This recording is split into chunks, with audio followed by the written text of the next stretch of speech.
নমস্কার, কেমন আছেন সবাই? আমার চ্যানেলে আবারও প্রত্যেককে অনেক, অনেক ওয়েলকাম। আমি সুস্মিতা, আমি রেকি গ্র্যান্ড মাস্টার। আজকের একটা খুব গুরুত্বপূর্ণ প্রশ্ন যেটা আমার স্টুডেন্টরা অফেন আমাকে করে থাকে, আমি ক্লাসে আনসার দিই বা যারা আমার ক্লায়েন্টস আছেন, যারা রেকি অলরেডি আমার কাছে শিখেছেন, অন্য কোথাও শিখেছেন, প্রত্যেকে কম বেশি এই মোমেন্টে দাঁড়িয়ে একটা ইস্যু আমরা ফিল করছি। ইটস আ কালেকটিভ এনার্জি যে রেকি আমি অনেক দিন শিখেছি কিন্তু ডিসকন্টিনিউয়েশন হয়েছে। তো যদি আপনি রেকি শিখে থাকেন অলরেডি আমার কাছে হোক, অন্য কারো কাছে হোক, যে কোনো মাস্টার বা গ্র্যান্ড মাস্টারের কাছে হোক, এই ভিডিওটা আশা করি আপনার কাজে লাগবে এবং আপনি ভিডিওটাকে সেভ করবেন, লাইক করবেন, সাবস্ক্রাইব করবেন আমার চ্যানেল এবং কী কোয়েশ্চেন রয়েছে অ্যাজ আ রেকি প্র্যাকটিশনার বা যে কোনো মোডালিটির প্র্যাকটিশনার হিসেবে আপনার যদি কোনো কোয়েশ্চেন থাকে যেটাতে আমরা রেগুলার বেসিসে প্র্যাকটিস করি, সেটা আপনার বন্ধ হয়ে গিয়েছে, তাহলে এই ভিডিওটাতে কমেন্ট করে জানাবেন বা রেকি রিলেটেড আর কী কী ভিডিও চান সেটা অবশ্যই জানাবেন। শুরু করার আগে একবার বলবো রেকি লেভেল 3A অর্থাৎ সেকেন্ড ডিগ্রি আপনার কমপ্লিট হয়ে গেছে, আপনি থার্ড ডিগ্রি স্টার্ট করবেন। এর জন্য আমার নতুন ক্লাস শুরু হচ্ছে, নতুন ব্যাচ স্টার্ট হচ্ছে, উইকেন্ডে ব্যাচ হবে। আপনি যদি ইন্টারেস্টেড থাকেন বা রেকি লেভেল 2 কমপ্লিট অলরেডি করে রাখেন, আপনি অবশ্যই আমার সঙ্গে যোগাযোগ করতে পারেন। নিচে আমার ডিসক্রিপশন বক্সে আমার নাম্বার দেওয়া থাকবে। তো চলুন শুরু করা যাক। যারা আমার স্টুডেন্ট রয়েছে এবং যারা আমার ক্লায়েন্ট আছেন বা কোনো না কোনোভাবে আমার ভিডিওতে ল্যান্ড করেন, তাদের অনেকের কোয়ারিজ থাকে যে ম্যাম আমি রেকি গ্র্যান্ডমাস্টার করে ফেলেছি 15 ইয়ার্স এগো বা রেকির একটা নির্দিষ্ট লেভেল পার করে ফেলেছি, কিন্তু এই মোমেন্টে দাঁড়িয়ে না আমি আর প্র্যাকটিসটা কন্টিনিউ করতে পারছি না। তো কী হবে এরপর, আমার কি করা উচিত, নেক্সট স্টেপ কী? তো এইটা বুঝতে গেলে না প্রথমে যেটা আমাদেরকে সবার প্রথমে বুঝতে হবে, আমরা যারা রেকি প্র্যাকটিস করি we are the chosen one. আমাদেরকে ইউনিভার্স চুজ করেছে। কিছু সাইন্স, কিছু সিম্বলস, কিছু সিমটমস আমাদের মধ্যে ইউনিভার্স দিয়ে পাঠিয়েছে, কিছু ল্যাক, যেটাকে আমি কন্টিনিউয়াসলি যার ওপর থ্রাইভ করেছি, কন্টিনিউয়াসলি যেটাকে এফোর্ট দিয়ে পাওয়ার চেষ্টা করেছি, নিজে একদম এজে গিয়ে ঠেকে গিয়েছি যে এটা আমাকে পেতেই হবে এবং সেখান থেকে আমরা মুখ থুবড়ে পড়েছি। এটা হচ্ছে ফার্স্ট সাইন যারা আমরা স্পিরিচুয়ালি কানেক্টেড হই। তো আমার জীবনে অনেক অনেক ঝড় ঝঞ্ঝা সমস্যা গেছে এবং সেখান থেকে আমি স্পিরিচুয়ালিটিতে এন্টার করেছি। তো এই সাইনগুলো না ইউনিভার্স আমাদেরকে দিয়েছিল একটা সময়তে এবং সেখান থেকে কোনো না কোনোভাবে কোনো গুরুর মাধ্যমে, কোনো মেন্টারের মাধ্যমে একটা লিনিয়েজে আমরা কানেক্টেড হয়েছিলাম এবং সেই দিন যেদিন আমাদের ইনিশিয়েশন হয়েছিল, আমরা কিন্তু নিজের কাছে এবং আমার যে হায়ার সেলফ তার কাছে আমি প্রতিজ্ঞাবদ্ধ হয়েছিলাম যে আমি এই প্র্যাকটিসে নিজেকে সমর্পণ করছি। রেকি কিন্তু কোনো কিছু পাওয়ার জন্য নয়, কুইক প্রসেস নয়, এর যেটা আপনি পাচ্ছেন দ্যাট ইজ বাই প্রোডাক্ট, কিন্তু পাওয়ার জন্য আপনি শেখেননি। আপনাকে চুজ করা হয়েছিল। কেন চুজ করা হয়েছিল? কিছু কার্মিক লেসেন্স আপনি লার্ন করতে এসছেন এবং সেটা লার্ন করার সাথে সাথে এই রেকির মাধ্যমে আপনি সেই কার্মিক লেসেন্সটা অন্যদের মাঝখানে বিলিয়ে দেবেন। সেটা জ্ঞান হিসেবে হতে পারে, সেটা হিলিং হিসেবে হতে পারে, সেটা রেকির স্প্রেড করা, মানে আপনি যে রেকি শিখেছেন সেই রেকি শিখে আপনি কী কী বেনিফিটেড হচ্ছেন সেই জায়গাটা স্প্রেড করার মাধ্যমে, অন্যকে বলার মাধ্যমে, অ্যাওয়ারনেস ক্রিয়েট করার মাধ্যমে। তো এই যে কার্মিক জায়গা যেখান থেকে আমি রেকির সাথে কানেক্টেড, এই কার্মিক জায়গাটা কিন্তু আমাদের রেকি প্র্যাকটিসের ক্ষেত্রে ভীষণ ইম্পর্ট্যান্ট। আপনার কার্মিক জায়গা থেকে আপনার ব্লকেজেস ক্রিয়েট হয় এবং সেখান থেকেই আপনার লাইফে সমস্যা শুরু হয়। তো রেকি যখন আপনি শুরু করেছেন এবং প্র্যাকটিস করছিলেন, খুব ভালো প্র্যাকটিস চলছিল, হঠাৎ করে একটা সিচুয়েশন এলো যেখান থেকে আপনার প্র্যাকটিস বন্ধ হয়ে গেল। এটার পেছনে যে জিনিসটা আমার ভীষণ গুরুত্বপূর্ণ মনে হয় সেটা হচ্ছে কার্মিক জোন। আপনার কার্মিক ব্যাগেজের যে ভারটা, সেটা কতটা আপনি রিলিজ করতে পারছেন আপনার প্র্যাকটিসের মাধ্যমে, কতটা আপনি ডেডিকেটেড ওয়েতে প্র্যাকটিস করছেন, এটা গেল প্রথম স্টেপ। যে কারণে রেকি শেখার পর 21 ডেজ আমরা প্র্যাকটিস বা যে সাধনাটা দিই সেটাতে আমরা বলি যে আপনাকে without any fail 21 days practice করতে হবে। তার কারণ 21 দিন যদি কখনো কোনো জিনিস আমরা প্র্যাকটিস করি, সেটা মানে হেলদি জিনিস হোক বা খারাপ জিনিস হোক, গুড আর ব্যাড হোক, সেটা কিন্তু আমাদের সাবকনসিয়াস মাইন্ডে কমপ্লিটলি অ্যাবজর্বড হয় এবং সেটা করার জন্য আর কোনো মোটিভেশন লাগে না। 21 দিনের প্র্যাকটিস সেশন আপনি পার করে গেলেন মানে আপনি অ্যাটিউনমেন্ট প্রসেসটাতে ভীষণভাবে নিজেকে ওই জায়গায় স্টেবল করলেন। এরপর যখন সিচুয়েশনস আসছে যে আপনি প্র্যাকটিস করতে পারছেন না, আপনার নিত্য নৈমিত্তিক যে ব্যাগেজ তৈরি হচ্ছে, সেটা কি আপনি আদৌ ক্লিয়ার করেন? মানে আপনি রেকি প্র্যাকটিস করছেন যে ম্যাম আমাকে বলেছেন আমার হিলিং করতে হবে। আমরা যেহেতু 12 পয়েন্টস হিলিং করি, আমরা যে লিনিয়েজে রেকির বিলং করি সেখানে আমরা 12 পয়েন্ট হিলিং করি এবং 12টা পয়েন্ট হিলিং করতে আমাদের আধা ঘন্টা টাইম লাগে। এরপর আপনি সকালবেলা থেকে ঘড়ি দেখছেন এবং প্র্যাকটিস করছেন, আমার আধা ঘন্টা লাগবে, আধা ঘন্টা লাগবে, আধা ঘন্টা লাগবে। আপনি কি এটা করেন?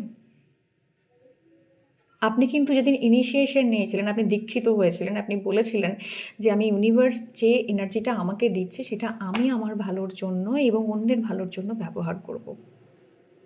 তো আপনার নিজের ভালোর জন্য যদি আপনি সেটা সময় মাপতে শুরু করেন, সেটার জন্য টেনশন করতে শুরু করেন, তো এরকম এনার্জি আপনার লাইফে আবারও ক্রিয়েট হবে। যখন কোনো ভালো জিনিস আমি আমার জীবনে আনতে চাই, সেটাকে আমার জীবনে নিয়ে আসতে চাই হ্যাবিট হিসেবে, সিচুয়েশন হিসেবে, আশেপাশের যে এনার্জিস রয়েছে সেটা কিন্তু বাধা দান করার চেষ্টা করে। আপনি যখন একটা স্পিরিচুয়াল পথে হাঁটছেন তখন মান্ডেন লাইফের দায়িত্ব আপনার জীবনে বাধা হিসেবে আসতে থাকে, যেটাকে ব্যালেন্স ক্রিয়েট করা হচ্ছে একজন হিলারের কাজ। তো কতটা বিউটিফুলি আপনি নিজের ওই ব্যালেন্সটা ক্রিয়েট করতে পেরেছেন, নিজের যে রেকি করার সমর্পণটাকে ব্যালেন্স করতে পেরেছেন, এটার উপর ডিপেন্ড করছে কতটা লং লাস্টিং হবে আপনার প্র্যাকটিস। সেকেন্ড থিং যেটা, সেটা হচ্ছে মেন্টাল ব্লকেজেস। আমরা রেকি করতে করতে এমন অনেক সময় আসে যেখানে আমরা ভাবি দূর কিছু হচ্ছে না, দূর এটা তো হচ্ছে না, অন্য কেউ বলে দিল আরে এইসব করে কি হবে, আধা ঘন্টা বসে সকালবেলায় কে ধ্যান করে।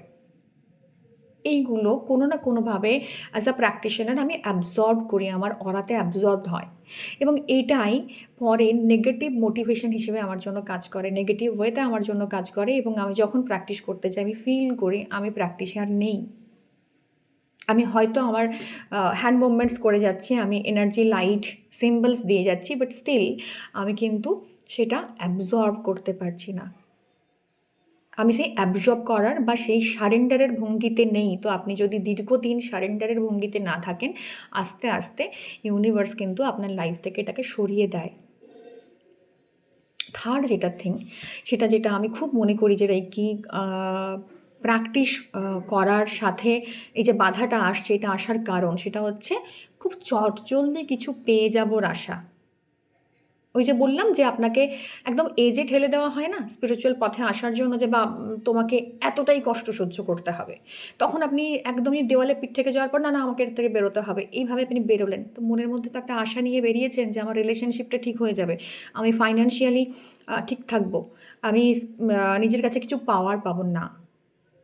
এটা যদি আপনার মনের মধ্যে থাকে যে আমি এটা করে এখান থেকে এই বেনিফিটগুলো নেব, রেকি আস্তে আস্তে তার জায়গা থেকে আপনাকে সরিয়ে দেবে। এটা স্পিরিচুয়াল প্রসেস, প্রথমেই আপনাকে বুঝতে হবে স্পিরিচুয়াল প্রসেসে একটা সারেন্ডার থাকা ভীষণ ইম্পর্ট্যান্ট, যেখানে আপনার আদার উদ্দেশ্য, আদার যে যা যা যা কিছু রয়েছে, যে উদ্দেশ্য রয়েছে, হ্যাঁ আমি ক্লাস করাবো, আমি তাড়াতাড়ি শিখে ফেলবো, তারপর আমি আমার নতুন নতুন স্টুডেন্টদেরকে শেখাবো, বা আমি এখান থেকে একটা অল্টারনেটিভ ওয়েতে একটা ইনকামের জায়গা তৈরি করব। এই যে ব্যাপারটা, এটা যদি আপনার গ্রিডের মধ্যে, আপনার হার্ট চক্রের মধ্যে সবসময় প্যালপিটেশনের মধ্যে থাকে, না এটা আমার করতে হবে, তাড়াতাড়ি শিখে ফেলতে হবে, তাড়াতাড়ি করে ফেলতে হবে, টেকনিকগুলো শিখে ফেলতে হবে, আমি এটা করব, তো রেকি আপনার জীবনে থাকবে না, আপনার জন্য কাজ করবে না, কারণ পুরো প্রসেসটা পিওরলি স্পিরিচুয়াল। এতে মানি আছে, নেম আছে, ফেম আছে, সাকসেস আছে, সব কিছু আছে, কিন্তু এটা এই সবটার বাই প্রোডাক্ট, এটা আপনাকে ঈশ্বর দেবেন। আপনার কাজ হচ্ছে অ্যাওয়ারনেস ক্রিয়েট করা নিজের মধ্যে এবং অন্যের মধ্যে, যেটা কী করে আমি এত ভালো আছি, এই বিষয়টা আমার ভালো থাকার বিষয়গুলো যত আমি চারপাশে ছড়াবো, ল অফ অ্যাট্রাকশন অনুযায়ী সেই সিচুয়েশন আমার জীবনে ফিরে আসবে। আমি যত খারাপ থাকার বিষয়গুলোকে পৃথিবীতে ছড়াবো, আমি সারাদিন কান্নাকাটি করছি, সারাদিন একটা নেগেটিভ এনভায়রনমেন্ট ক্রিয়েট করছি, অন্যের জন্য মানে সমস্যা তৈরি করছি, আমার লাইফে কিন্তু এগুলোই ট্রিগার হয়ে আসবে। আমি সারাদিন আমার সিচুয়েশন ভীষণ খারাপ, আমার কলিগের সঙ্গে সম্পর্ক খারাপ, আমি সারাদিন এই বিষয়গুলো নিয়ে ভাবনা চিন্তা করছি, সিমিলার এনার্জি আপনার লাইফে ম্যানিফেস্ট হবে। তো যত আপনি অ্যাওয়ারনেস ক্রিয়েট করবেন, সেই অ্যাওয়ারনেসটা কিন্তু আপনাকে আপনার জীবনে এই পথে থাকতে এবং স্টেবলভাবে থাকতে হেল্প করবে। তো রেইকিতে থাকাটা খুব জরুরি। যেমন আপনি একবার গান শিখলেন, গান শেখার পর আপনি ভেবে নিলেন যে আমার গান কমপ্লিট। এবার আপনি গান করছেন না। গলায় আপনার সুর বসবে না। এটাই রুলস। আপনাকে প্র্যাকটিস করতে হবে। গান ছেড়ে গেল, আপনাকে আবার লেভেল 1 থেকে স্টার্ট করতে হবে। সেই সারেগামা দিয়ে গলা সাধতে হবে। এটা সাধনা। পড়াশুনো, আপনি আপনার সাবজেক্ট, আপনি মাস্টার ডিগ্রি করেছেন, গ্র্যাজুয়েশন করেছেন, পিএইচডি করেছেন, বই খাতা বন্ধ করে তুলে রেখে দিলেন। আসবে না। নলেজ আপনার জন্য কাজ করবে না। আপনাকে আবার শুরু করতে হবে শূন্য থেকে। তো এই কয়েকটা জিনিস যেটা আমরা সাবকনসিয়াস ওয়েতে অ্যাওয়ারনেসের সাথে নয়, বা হয়তো অনেক সময় অ্যাওয়ার হয়ে বলি বা ভাবি যে এটার থেকে আমার এটা বেনিফিট হবে, এটা করে আমি এটা করতে পারবো, আমাকে কেউ কিছু বাজে কথা বলে দিল, আরে এগুলো করে কি হবে, এগুলো ফালতু, এগুলো টাকা রোজগারের ধান্দা, এরকম নেগেটিভ জিনিস আমি অ্যাবজর্ব করছি রেকি করতে করতে। আর হচ্ছে আমি ভীষণভাবে এটাকে একটা টাস্ক হিসেবে নিয়ে ফেলেছি, যে এটা আমার টাস্ক, এটার প্রতি আমার সমর্পণ নেই, ভালোবাসা নেই। এইটার অভাব থাকলে রেকি আপনার জীবনে থাকবে না। এই কারণে আপনার প্র্যাকটিস বন্ধ হয়ে যায়। তো কিভাবে প্র্যাকটিস শুরু করবেন, কিভাবে রেকিকে আবার জীবনে ফিরিয়ে আনা যায়। অলরেডি 15 বছর আপনি ইনিশিয়েটেড হয়ে গেছেন, অলরেডি 3 বছর বা 3 মাস বা 2 মাস বা 2 দিন 10 দিন প্র্যাকটিস বন্ধ হয়ে গেছে, আপনি আর আগের মতো মজা পাচ্ছেন না, আনন্দ পাচ্ছেন না। কারণ রেকি করার উদ্দেশ্য কিন্তু একটাই, সেটা হচ্ছে আনন্দ। আমাদের জীবনের সবচেয়ে বড় যে ইমোশন, সেটা হচ্ছে আনন্দ। পিসের ওপর থাকে লাভ, লাভের ওপর থাকে একদম হ্যাপিনেস। সেই হ্যাপিনেস, হ্যাপি স্টেট অফ মাইন্ডটাকে যদি আপনি চান অ্যাচিভ করতে, যদি রেকি করে আপনি ফিল করেন আমি হ্যাপি হচ্ছি, ভেতর থেকে আমার একটা মানে উজাউট হচ্ছে যে একটা গুনগুনা হ্যাপিনেস, তার মানে আপনি রেকিতে রয়েছেন। তো রেকিতে আপনাকে থাকতে হবে, রেকিটাকে জীবনের সাথে আপনাকে ইনকর্পোরেট করতে হবে। তো কিভাবে শুরু করবেন জানতে হলে দেখতে হবে নেক্সট ভিডিও। দেখা হবে আবারও ভিডিওতে। কোশ্চেন থাকলে অবশ্যই জানাবেন, চেষ্টা করব আমার মতো করে উত্তর দিতে। ভালো থাকবেন, রেকি প্র্যাকটিস করুন, শুরু করে দিন আজকের থেকেই, এক্ষুনি। ওকে, টাটা।